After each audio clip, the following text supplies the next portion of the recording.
Катерина Синадиловска, добар ден. Добро дојдовте во студиото на Цивил Медија и се согласивте на овој разговор на теми кои ја засегаат медиумската сфера. Со веќе разговаравме со неколку наши колеги на овие прашања, сметајќи дека сите се поврзани меѓу себе. Меѓутоа, за најприоритетно го сметаме следново прашање. Што сметате, зошто толку долго се одлага донесувањето на измените во кривичниот законник, со кои нападот врз новинар ќе се смета за напад врз службено лице и следствено на тоа ќе може да постапи и обвинителството и да покрене, се разбира, обвинителен акт за ова? Да. Благодарам прво за поканата. Мислам дека ова се многу важни прашања, не само за нашата фела и за новинарите, туку воопшто за граѓаните. Секогаш велам дека правото на граѓаните да бидат информирани е клучно во една демократија. Кога зборуваме за зошто се кочат законите, треба да ги гледаме во еден поширок контекст, а тоа е контекстот на целата политичка слика. Сите чекори кои што се однесуваат на блокади во парламентот, ова немање на диалог помеѓу политичките партии се рефлектира и врз медиумската слика. Сакам да кажам дека не можеме да го изоставиме ова невнимание кон новинарите и кон нашите барања или да го трнеме надвор од целокупната политичка слика на која што сведочиме. Тие игри во парламентот и таа меѓупартиска војна завршува секогаш на грбот на граѓаните, во случајов и на нашите колеги на новинарите, затоа што не се носат закони кои што се ветени и против кои што во суштина не би требало да има никаква замерка или ништо да има против. Ја не верувам дека било кој од опозицијата или од власта или од било која политичка партија ќе рече дека ова законска измена не е чекор во вистинската насока. Барем декларативно сите политички партии се залагаат за слобода на говор, меѓутоа гледаме што се случува. Би го анализирала токму во таа насока, дека е дел од меѓупартиска игра, меѓупартиски пазар и на крајот штетата ја трпиме ние, меѓутоа и државата, затоа што ова недонесувањето на оваа законска измена практично значи колку е фокусот ставен на медиумската слобода и на крајот на денот кажува за посветеноста на институциите, на системот во однос на новинарските права. Така, апсолутно не можеме да го изолираме ова, затоа што и неколку наши колеги кои зборуваат на оваа тема, кои акцентираат токму тоа дека практично без слободата на говор, односно заштитени новинари, ние не може да добиеме објективно новинарство или пак тоа што е главната функција, односно новинарите, како да речам, во служба на граѓаните, не може да им ги донесат вистинските вести. Велите да, веројатно дека долгите меѓупартиски игри и кочење на многу закони се на некој начин традиција станаа кај нас. За жал, меѓутоа, кога станува збор конкретно за овој закон како дел од пакет на закони, па би рекла да, иницијативата токму за овој закон потекна по низа напади кои беа дел од сведочење на еден недемократски систем, малку поинаков политичка атмосфера во државата, во која навистина слободата на говор беше многу ограничена и новинарите навистина нема баш некое поголемо демократско право да известуваат. Апсолутно сметам дека е опозицијата таа која го блокира, меѓутоа го гледам во аспект на пошироката игра, каде што опозицијата блокира и многу други закони. Во таа смисла кажав дека немаме диалог, немаме консензус за многу важни прашања. Вие гледате дека имавме случаи кога се работеше за буквално прашања во време на пандемијата, ковид кризата и така натаму, се блокираа закони од кои што граѓаните апсолутно трпеа непоправлива штета во тие времења. Затоа сметам дека и оваа блокада е во таа насока. Значи имаме една општа политичка криза, би рекла, која што трае и која што се рефлектира меѓу другото и врз медиумските слободи. Поентата е дека ако ги гледате медиумските реформи и овој закон како еден од купчето на медиумски реформи, ќе го споменам јавниот сервис, видете таму што се случува. Значи тие реформи се заглавени со години, кој е тука виновен? Повторно ќе речем немањето на консензус, немањето на диалог и ставањето на некоја, не знам, трета, четврта или која и да е приоритетна листа на медиумските закони, говори за ова што се случува. Од друга страна, кога се работи, например, за било какви прашања за кои што сите партии имаат интерес, гледаме дека консензус многу лесно се постигнува. Значи, дали е тоа На времето беше закон за државни службеници, финансирање на политичките партии, значи како тогаш можат да најдат консензус. Значи ова се прашања кои што на политичарите, на политичките партии, на групите во парламентот едноставно не им се приоритет. Значи затоа и реков, вербално сите се тие за поголема медиумска слобода и права на новинарите, меѓутоа кога ќе дојда на дневен ред, сваќаат дека тоа е прашање со кое може да се пазарат и дека не е нешто за кое што би требало да трпат било какви последици или да го стават во нивната математичка игра. Так, добро, сега нормално и ова прашање е тесно поврзано со ова претходното. Воопшто, каков е вашиот впечаток во однос на правата на новинарите, севкупните права? Ова е нормално оние, нели, крајните, зборувам внатре правата во редакциите, нивниот работнички статус.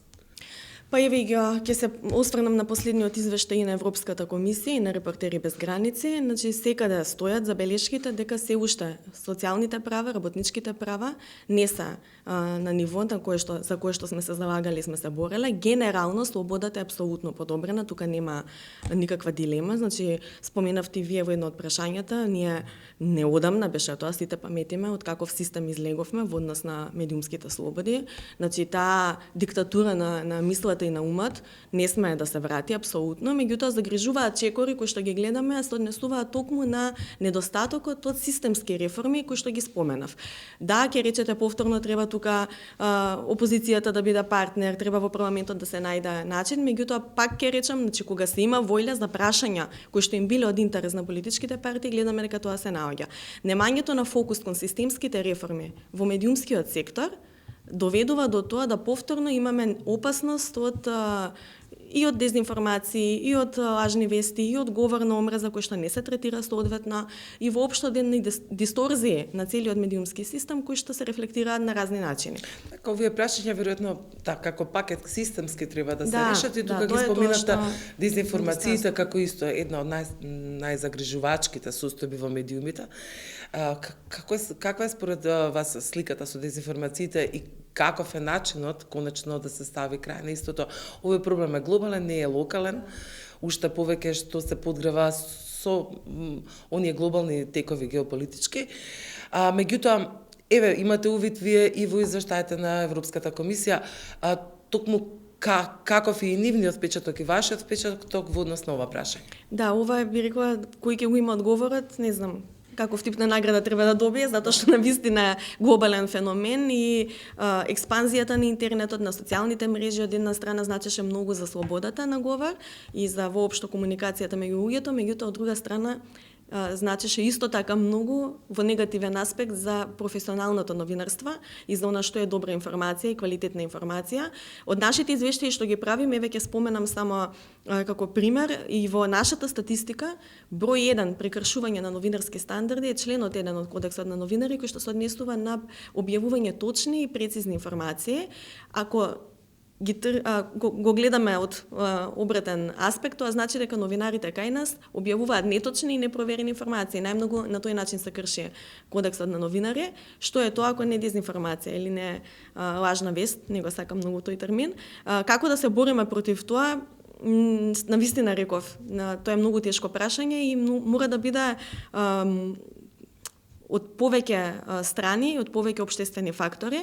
Ние како новинарски организации имаме одговорност од аспект на медиумите, колку медиумите мора да внимаваат што објавуваат и да се свесни за одговорноста на јавно кажаниот збор и за сопствената одговорност во една демократија. Значи првата препорака е секогаш факт-чекинг да се врши пред нешто да се објави. Мислам, јас навистина ги почитувам колегите што работат факт-чекинг и што разобличуваат лаги, ама кога една дезинформација ќе излезе надвор, веќе штетата е во голем дел направена. Да. Значи мораме да се вратиме на основата на новинарството, да се провери пред да се објави. Знам дека сега е трка со време, со кликови кои прв да ја објави информацијата, ама тоа не е, мислам, кога ќе се стави на вага, мора да натежна квалитетот на таа информација, дали е точна или не. Второ, државата е тука апсолутно со низините механизми, не имаме обврски како членка на НАТО и еве како земја преговарат со Европската унија, значи ние мораме да ги следиме директивите на ЕУ, директивите на нашите партнери од Алијансата во однос на законската регулатива и измени. Гледате сега што се случува во Европа со новата законска регулатива која што се подготвува во однос на социјалните мрежи. Ние треба тука активно да учествуваме. Се разбира дека владите не се тие кои што треба да кажуваат што е добро, а што е лошо новинарство, тоа мора да биде оставено на новинарите, меѓутоа формалната законска рамка треба да биде усагласена и да биде донесена. Понатаму честопати според нашите статистики, дезинформациите, лажните вести се мешаат многу со говорот на омраза, особено во вака шарени општества од секаков аспект, и тука мора државата повторно да биде поажурна во однос на санкциите. Да не заборавиме, говорот на омраза е нас кривично дело и во многу други држави и така и се третира. Не смееме тука да бидеме лабави кога се работи за екстремни случаи на повици на насилство кон одредени групи и така натаму, дури и поединци. И на крај би рекла, она што е најважно, ама за жал е на долг рок резултатите можат да се видат, тоа е медиумската писменост. Одлични се овие проекти кои што се прават за воведување како задолжителен предмет, нели прво на академско ниво, веројатно ќе оди тоа, ќе се развива таа иницијатива. Тоа е нешто кое што е многу важно, затоа што граѓаните мора да бидат свесни дека не се што ќе прочитаат на интернет е точно и секој мора сам да работи, да се описмени на некој начин медиумски и да биде свесен како да си ја провери информацијата. Иницијативата што ние ја направивме заедно со колегите од ЗНМ, формирањето на регистар на професионални онлайн медиуми е исто така важна. Зошто? Затоа што кога ќе прочитате нешто, веднаш можете да видите кој медиум е тоа, да го проверите на нашата листа и да видите кој стои за тој медиум, кој работи таму, има ли импресум, кој го финансира. На тој начин сликата може да биде и појасна зошто дадена информација или со каква цел е пуштена во јавноста. Значи сите овие аспекти ако се земат, ако се стават на маса, ако сите работиме посветено, сите кои што имаме некаква своја улога во оваа борба, мислам дека може да се дојде до некаков успех. Да, веројатно, иако е голема ескалација, барем вака од широката јавност се гледа дека сите тие не би обрнале внимание на овие аспекти за кои ние говориме, меѓутоа едно по едно веројатно ќе се стигне до некаде. Па токму кога зборуваме за тоа, да, нашето општество е мултикултурно општество, нашето општество е демократско општество, што правиме со известувањето тука? Веројатно и кај дезинформациите не можеме да избегнеме да го споменеме тоа што значи и лична етика и личен интегритет на самиот новинар кој известува и пишува за одредена приказна. Што станува збор, кога станува збор за начинот на известување, за колку тој може за известни заедници кога се известува, колку се внимава за да се подгреат тензиите или пак тие да се смират. Ако земеме во предвид дека веќе кога велиме заедница, тоа значи дека тоа помала група на граѓани и самите новинари треба да имаат и обврска да бидат на некој начин условно кажано да штитат помалата заедница. Какво е под ова прашање состојбата кај нас од тоа што може да видиме во медиумите? Па говорот на омраза најчесто кај нас однесува токму кон заедници и тоа како што споменавте различен таа шареноликост од различни аспекти, верска, мислите на национална, етничката и верската најмногу? Да, меѓутоа на пример сексуалната ориентација честопати е многу предмет на напади. Особено ние во Словото од етика, значи многу внимаваме на тие пријави кои што ги имаме за говор на омраза. Сега баш вчера кога имаше таков еден наплив на коментари по социјалните мрежи, мислам дека е многу страшно и дека многу би било неодговорно да не се третираат овие појави, затоа што на крај може да резултираат со насилство од омраза. Многу е тесна таа врска помеѓу говорот на омраза и насилството од омраза. Ние формиравме мрежа на институции за борба против говорот на омраза уште 2019 и тука успеавме заедно со ОПСА, со нивна поддршка, на една маса да ги ставиме сите општествени чинители. Од Министерството за внатрешни работи, јавното обвинителство, Комисијата за спречување на дискриминација, невладините организации кои што се занимаваат со оваа проблематика, Хелсиншкиот комитет и така натаму, значи сите на една маса за да заеднички одговориме на ова што ни се случува. Во вакви општества, каде што и самата демократија е фрагилна и се уште ја градиме, навистина може да биде многу опасен вакви одговор. Од друга страна, медиумите имаат должност, ние секогаш ги патуваме до нашите членки на социјалните мрежи, значи да внимаваат и на коментарите. Затоа што најчесто говорот на омраза е содржан токму таму. Ретко кога ќе видите вие медиум во својот текст Има и такви екстремни примери, не велам не, тоа е на онлайн просторот, најчесто се некакви портали кои што се надвор од нашата листа, меѓутоа ретко е медиум во самиот свој текст да има говор на омраза, експлицитен или некаков повик на насилство, но во делот на коментарите тоа што таму се случува навистина треба да се има контрола и самиот медиум е одговорен за тие коментари. Тука се поставува, се разбира прашањето која е границата меѓу слободата на говор и дали му се дава право на медиумот да цензурира. Сепак ќе речам, сите ние како новинарска фела и како организации, и ова е став не само наш, туку и на Европската федерација на новинари, слободата секогаш завршува таму каде што навлегува во слободата на другиот или правото на другиот, така што во случај кога имаме експлицитен говор на омраза против поединци, против групи, мислам дека медиумот е должен да реагира и да ги избрише тие коментари.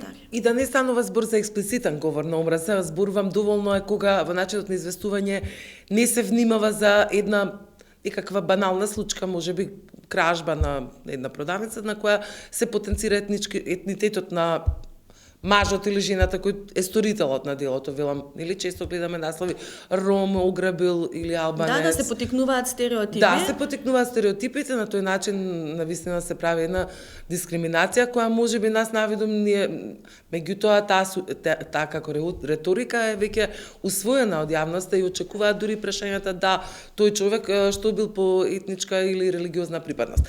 Како и да е, се обидовме на некој начин да добиеме таа слика и повторно се враќаме до законот. Јас сметам дека сите овие прашања на некој начин ќе може да се регулираат почнувајќи со законот, со таа саморегулација и на крајот на криштата со тој личен интегритет и етиката за која вие се залагате. Уште за крај, колку еве да речеме минатиот месец има пријави во Советот за етика? Минатиот месец, мислам околу 4 или 5 имавме пријави. Тоа е некаков просек? 80 до 100 годишно е просек, значи конкретно за како му доаѓа октомври, не, но септември веќе, минатиот крај на месец сме. Мислам дека се 4 или 5. Комисијата е таа која што ја води оваа статистика. Ние неодамна ја објавивме статистиката за минатата година, значи за 2021. И она што мене ме загрижува, значи од една страна е добро што бројот на пријави расте, затоа што Советот за етика се позиционира, нашиот кредибилитет расте, граѓаните не препознаваат и така натаму. Она што е добро е што се повеќе политичари, се повеќе институции реагираат кај нас. Тоа беше една од целите на саморегулацијата, значи наместо да се оди на суд, правдата условно кажано од недоброто новинарство да се бара кај нас, таа е таа сатисфакција која што некој ќе ја добија доколку бил предмет на погрешно или непрофесионални известувања, но она што загрижува е што главните прекршувања остануваат исти. Низ годините, ние на пример, да, тоа се како што кажав членот 1, значи објавувањето на неточни, непроверени информации, понатаму говорот на омраза за жал, значи повторно е еден од најголемите проблеми со кои што се соочуваме. Сега минатата година, значи 2021 имавме две големи несреќи, нели Бугарија и Тетова пожарот и Бугарија несреќата автобуска, значи имаше многу сензационализам во тоа известување. Медиумите не внимаваа како известува, не почитувајќи болката, жалоста, приватноста на жртвите. Тоа беше исто се појави како проблем и она што останува голем проблем е повредата на членот 13, односно мешање на вест и коментар. Значи, нашите колеги треба да научат дека се има посебен начин како се коментира. Слободата на уредувачка политика е непрекосновена, тоа е медиумски плурализам и ние се залагаме за тоа. Меѓутоа, тоа мора да биде во соодветна форма, преку колумна, преку едиторијал и така натаму, а не во вести. Добре, тоа се веројатно некакви основи на новинарството кои се учат на факултет или почнувајќи да се занимаваш со оваа професија. Ако треба да се вратиме таму. Да, таму треба да се вратиме. Тоа ми беше поентата кога реков да се враќаме назад. Да, навистина загрижувачки. Да. Сепак добро е да се спомена и да се акцентираат овие нешта и никогаш доста да се зборува за нив. Така е, препознавањето на проблемот е прв чекор кон решавање, така што и ваквите емисии, благодарам мислам за интересот и за вниманието, мислам дека помагаат, ако ништо друго да ја кренеме свеста и како фела и како граѓани дека имаме проблем и дека треба да се решава. Да се надеваме, многу ви благодарам уште еднаш за гостувањето.